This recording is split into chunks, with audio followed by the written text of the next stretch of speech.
तो जैसा आप लोगों ने अभी तक पढ़ा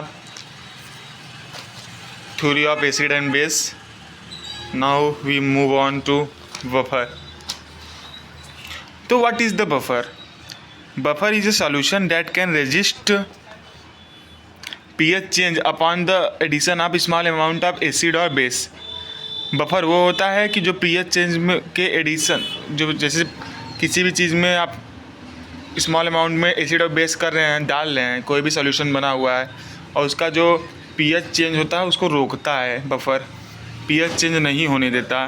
जैसे किसी चीज़ का 5.5 सॉल्यूशन pH का सॉल्यूशन बना है, आप उसमें अब थोड़ा सा एसिड ऐड कर दे रहे हैं तो उसके pH को रोक देता है, वहीं पे वो 5.5 ही रहता है, 5.9 10 नहीं हो जाता। तो नेक्स्ट है it is able to neutralize small amount of added acid और base thus maintaining the pH of the solution relatively stable.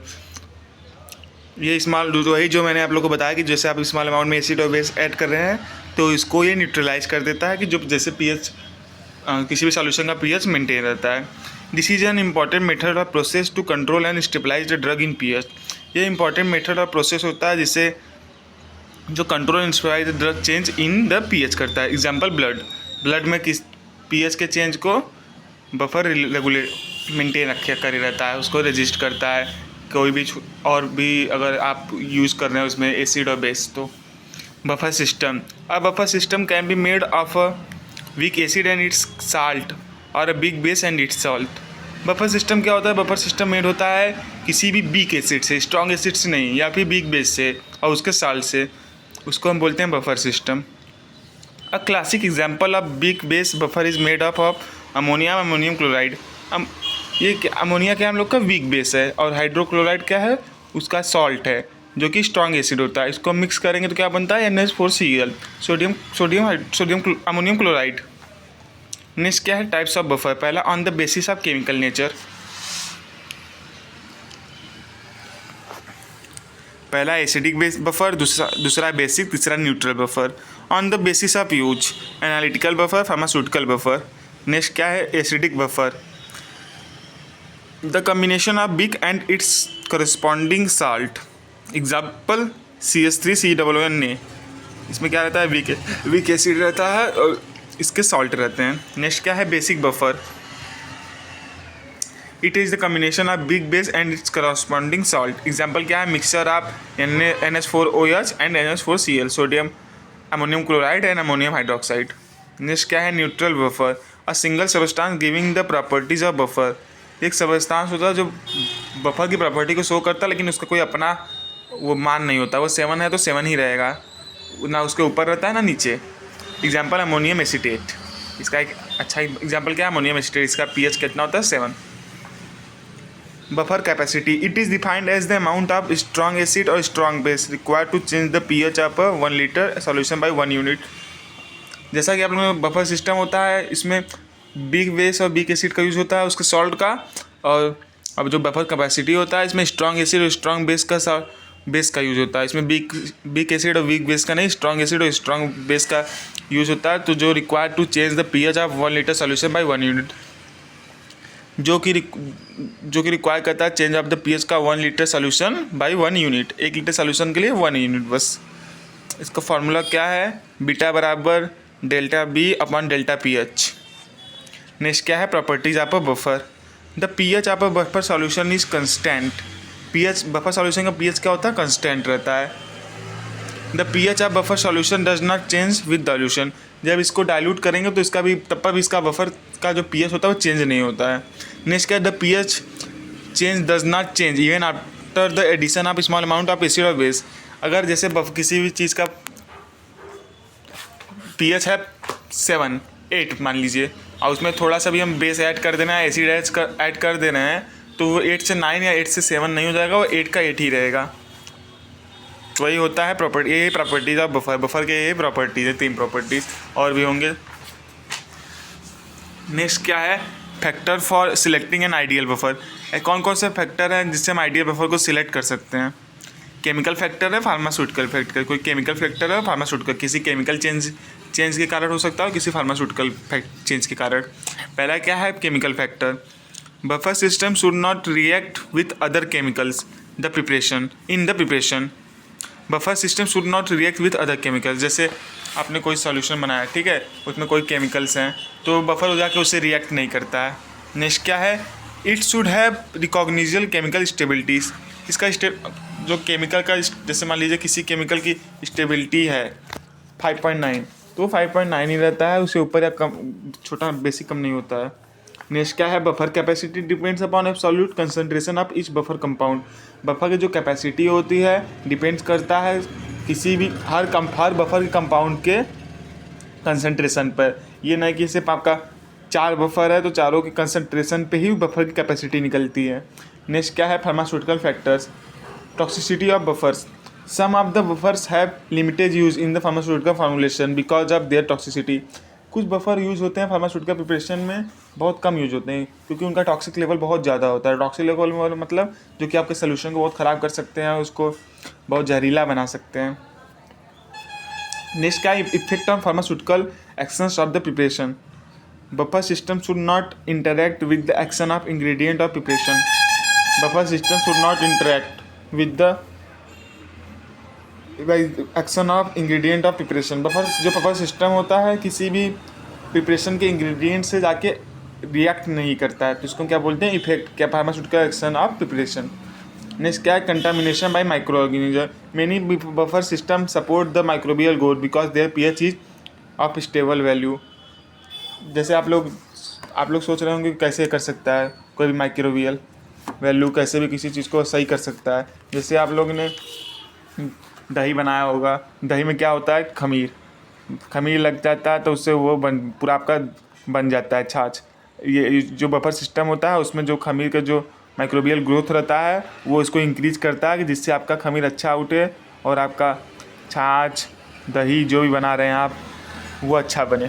तो इसका मतलब यही हुआ। Roles of buffers in pharmaceutical industries.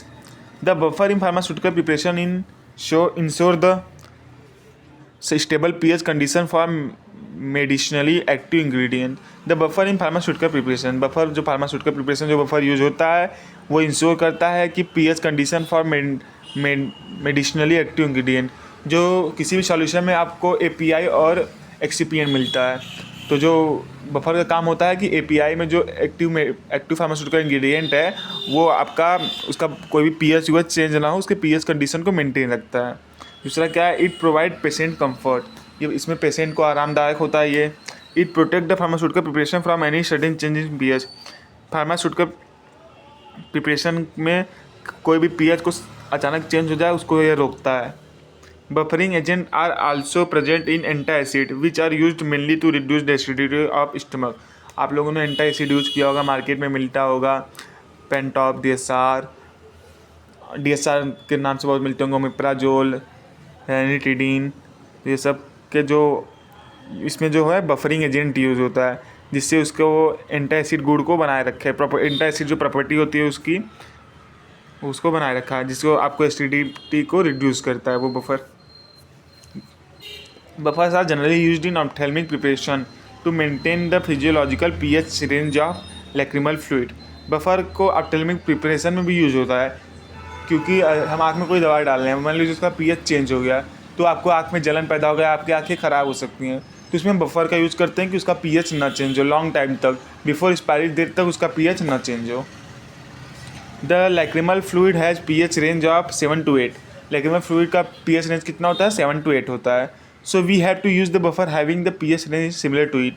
तो हम ऐसा बफर यूज़ करेंगे जिसका pH भी 7 to 8 ही हो, ना कि 9 to 10, 5 to 3, 3 to 4 ऐसे हो। In ointments and cream pH of the topical product should be buffer to ensure stability. Ointment और क्रीम जो आप लोग क्रीम लगाते हैं, बोरो प्लस हो गया, जैसे लोशन हो गया, और ऑइंटमेंट्स हो गया, जो आप लोग टॉपिकली यूज़ करते हैं अपने स्किन पे, उनके में भी बफर मिलाया जाता है जिससे कि वो उसकी बिफोर एक्सपायरी डेट तक उसकी स्टेबिलिटी मेंटेन रहे और वो कोई साइड इफ़ेक्ट ना दे या फिर आपकी स्किन को बर्न ना करे, कोई रैशेस ना हो जाए, उससे प्रिवेंट करता है ये बफर। तो आप लोगों ने 5 पॉइंट पढ़ा इसमें। रोल ऑफ बफर से फार्मास्यूटिकल इंडस्ट्री में क्या क्या रोल है उसके 6 पॉइंट आप लोगों ने देखा। नेक्स्ट हम लोग मूव करते हैं ऑफिशियल बफर। अब ऑफिशियल बफर क्या होता है? It is very important to control the pH of some of the pharmaceutical formulation which is done with the help of official buffer. Buffer are used to maintain a constant pH and are widely used in commercial product and a variety of lab processes. Lab processors buffer को use किया जाता है किसी भी solution में उसके pH को constant रखने के लिए, मतलब कि उसका पीएच 5.9 है तो 5.7, 5.10, 11 ना हो जाए, उसको कांस्टेंट रखने के लिए यूज होता है, जो कि हमारे लैब में भी और कमर्शियली भी यूज होता है। It controls the pH of various formulations so as to reduce the harm caused by drugs due to extreme pH change. Next क्या है? Actual pharmaceutical buffers is designed to maintain pH limit within the limit so that it cannot harm the human body. Actual pharmaceutical buffers ऐसे design किया जाता है किसी भी solution के लिए कि जिसमें मिला दे तो वो सही रहे, ना कि वो कि हमारे बॉडी ह्यूमन बॉडी के लिए नुकसान करे, चाहे इनटू ब्लड कोई भी सॉल्यूशन ले रहे हैं, ब्लड स्ट्रीम ले रहे हैं या फिर टॉपिकली यूज कर रहे हैं।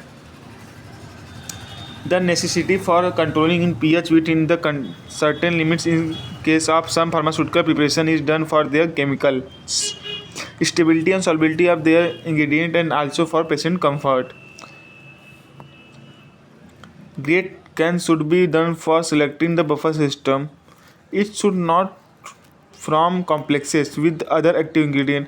ये किसी अदर एक्टिव इंग्रेडिएंट से कॉम्प्लेक्सेस से नहीं होना चाहिए, ये अपना इसका अलग होना चाहिए। किसी नहीं कोई एपीआई है तो उसके कॉम्प्लेक्स से हम उसका बफर ले लें, वो ऑफिशियल बफर में नहीं आता है। नेक्स्ट क्या है? Ability of the active ingredient. It should not participate in redox और ऑक्सीडेशन रिएक्शन। ये रेडॉक्स और ऑक्सीडेशन रिएक्शन नहीं होना चाहिए। रेडॉक्स में क्या होता है, जिसमें दो रिएक्शन मिलके नया रिएक्शन बनाते हैं। ऑक्सीडेशन और रिडक्शन मिलकर क्या बनाते हैं? आपका रेडॉक्स। और ये रेडॉक्स रिएक्शन में भी नहीं होना चाहिए। It should be safe and should not interfere in the pharmacological action of the active ingredient. ऐसा बफर यूज ऑफिशियल बफर उस बफर को कहते हैं कि जो किसी भी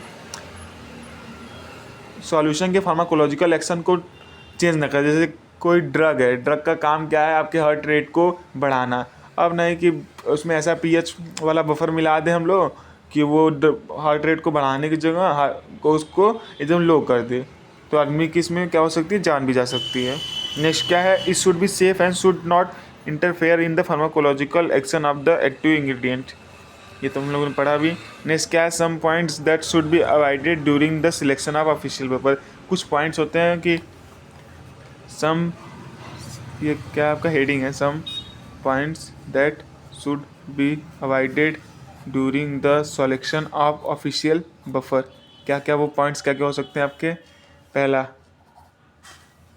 volatile saponification value like ammonia and CO2 should be avoided because their loss will alter the pH value and buffer capacity of the system। Next क्या है?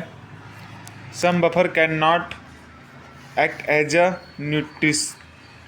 nutrient media for the growth of microorganism because of their reliability, neutral pH, weak organism active CH3 COOH मतलब acetic acid and citric acid are low in toxicity so that they can easily be used in parenteral syrup, tablet, etc. Next क्या? Standard buffer solution. Standard buffer solution or solution of the specified pH। They are used for reference purpose in pH measurement and for carrying out many pharmaceutical test which required a standard pH।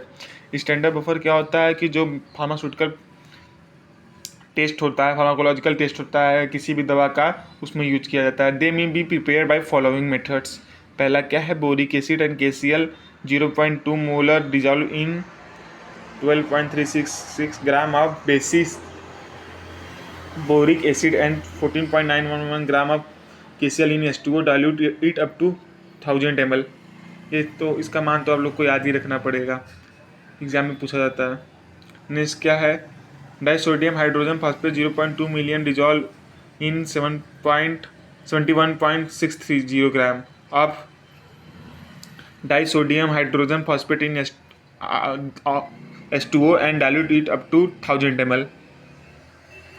Next क्या है HCl 0.2 ml, कैसे इसको बनाएंगे जो आप लोग पढ़ा. 7.292 gram of HCl is dissolve in freshly boiled and cooled distilled water.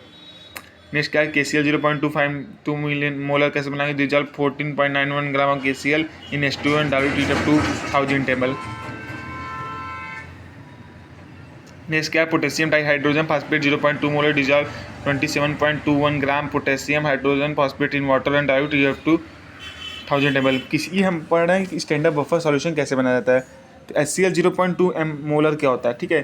HCl 0.2 molar का होता है 7.292 ग्राम होता है इसका परमाणु भार. HCl is dissolve in freshly boiled and cooled distilled water. और नेक्स्ट क्या है KCl, इसका होता है 14.91 gram of KCl in H2O in water and dilute it up to 1000 ml. Next क्या है, अब इसमें ये है स्टैंडर्ड बफर सॉल्यूशन बनाते कैसे हैं. ये देखिए NaOH सोडियम हाइड्रोक्साइड कैसे बनाएंगे. अगर ये सब आपको नहीं लिखना है तो आप उसको ये सब भी इसका सब एग्जांपल भी दे सकते हैं. मॉलिक्यूलर फार्मूला होता है NaOH, इसका वेट होता है 40, मॉलिक्यूलर वेट होता है 40. इसका सिनोनिम्स क्या होता है कॉस्टिक सोडा. सोडियम हाइड्रोक्साइड को भी कॉस्टिक सोडा बोलते हैं. प्रिपरेशन क्या है, it is obtain via sodium lime process in which sodium carbonate is heated with calcium hydroxide milk of lime in large tanks. क्या है, सोडियम कार्बोनेट को sodium calcium hydroxide से मिलाएंगे तो calcium carbonate and sodium hydroxide मिलेगा. इसके pH balance करने के लिए हम यहाँ पे 2 Na यहाँ पे है, गलत पीएच बैलेंस नहीं, सही नहीं है. 2CO3 2, ठीक है पीएच बैलेंस सही है इसका. 2 Na हो गया, 2 OH 2 OH, एक Ca 2 Na यहाँ पे भी है, CO3 यहाँ पे भी है, CO3 यहाँ पे, ठीक है. नेक्स्ट क्या है physical properties. It is white crystalline powder available in pellets. ये वाइट क्रिस्टलाइन पाउडर होता है जो कि पैलेट्स में अवेलेबल होता है. It is very deliquescent and strongly alkaline and corrosive in nature. ये स्ट्रांगली एल्कलाइन होता है, कोरोसिव इन नेचर होता है और वेरी डेलिक्विसेंट इसका वो होता है order. It is soluble in water alcohol glycerine with heat. जितना मतलब उसका हीट दिया हुआ है फार्माकोपिया में, ये सॉल्युबल होता है वाटर में भी, अल्कोहल में भी, ग्लिसरीन में भी. मतलब इनऑर्गेनिक और ऑर्गेनिक दोनों सॉल्वेंट यूज़ कर सकते हैं इसमें. नेक्स्ट क्या है chemical property. Action with non metal. एक दिन इसको नॉन मेटल से यूज़ करवाएंगे. तो Cl2NaOH का ये नॉन मेटल होता है. मेटल आपकी जैसे हो गया टीन हो गया, ऐसे मेटल हो गया. क्लोरीन क्या आपका नॉन मेटल है. ये NaOH का क्लोरीन के साथ कराएंगे. नॉन मेटल में आप किसी के साथ भी कर सकते हैं, क्लोरीन ब्रोमीन किसी के साथ भी बनेगा. NaCl plus H2O. ये सोडियम हाइपोक्लोराइड है, ये आपका H2O है वाटर, ये आपका सोडियम क्लोराइड नमक बोलते हैं इसको हम लोग. नेक्स्ट क्या है एक्शन विथ मेटल्स. देखिए आगे मेटल्स में जिंक से, जिंक और सोडियम हाइड्रोक्साइड क्या करेंगे तो बनेगा क्या Na2ZnNO2 plus H2 hydrogen ion. Next क्या है एक्शन विथ एसिड. एसिड के साथ करवाएंगे NaCl का तो NaCl प्लस H2O बनेगा. नेक्स्ट क्या है स्टोरेज. इसका स्टोर कहाँ करते हैं. Should be stored in air type container and in a cool place. Air time container में यूज़ करते हैं और इसको ठंडी जगह रखते हैं, गर्म जगह नहीं रखेंगे. गर्म जगह रखेंगे तो ये ख़राब हो जाएगा. नेक्स्ट क्या है फार्मास्यूटिकल एप्लीकेशन. इसका उपयोग क्या होता है एज ए डिसइंफेक्टेंट. अच्छा डिसइंफेक्टेंट और डिसइंफेक्टेंट का यूज़ कहाँ होता है, कोई आपको बता सकता है, कोई बता सकता है तो कमेंट कीजिएगा जिसको पता हो डिसइंफेक्टेंट का यूज़ कहाँ होता है. For veterinary use and used as chemical reagent in industries and laboratories. Next क्या है as it is a very strong alkali it should not be use therapeutically. ये बहुत स्ट्रांग एल्कली होता है. वीक एल्कली, ये स्ट्रांग एल्कली में NaOH हो गया, KOH हो गया. तो अब वीक में क्या होता है, ऐसे वीक में आपका OH हो गया. ये सब phosphoric acid. Molecular formula H3PO4. Molecular weight 98. Synonyms orthophosphoric acid. Preparation it is prepared by oxygen phosphorus pentoxide with water and hot air current to form phosphoric acid. Next क्या properties? It is a colorless, odorless syrup liquid. It is a miscible in alcohol and water. ये alcohol और water दोनों में mix हो सकता है. Miscible, soluble, capable, calible, कुछ भी बोल सकते हैं आप. Pharmaceutical use. It is used as pharmaceutical aid in the preparation of dilute phosphoric acid which is used in the treatment of lead poisoning. lead poisoning में हम इसका यूज करते हैं. It is also used as dental cement. वही dental cements eugenol के रूप में भी इसका यूज़ करते हैं हम लोग. It is used in the formation of peptones. ये पेप्टोन्स के फॉर्मेशन में भी यूज़ होता है. It is also added in beverages. ये बेवरेजेस में यूज़ होता है जैसे केक बनाने में, पेस्ट्रीज बनाने में, उन सब के लिए. तो अभी तक के लिए इतना ही. अब आगे के लिए नेक्स्ट क्लास में. तो धन्यवाद आप सबका. लाइक, सब्सक्राइब, शेयर कर दीजिएगा वीडियो को.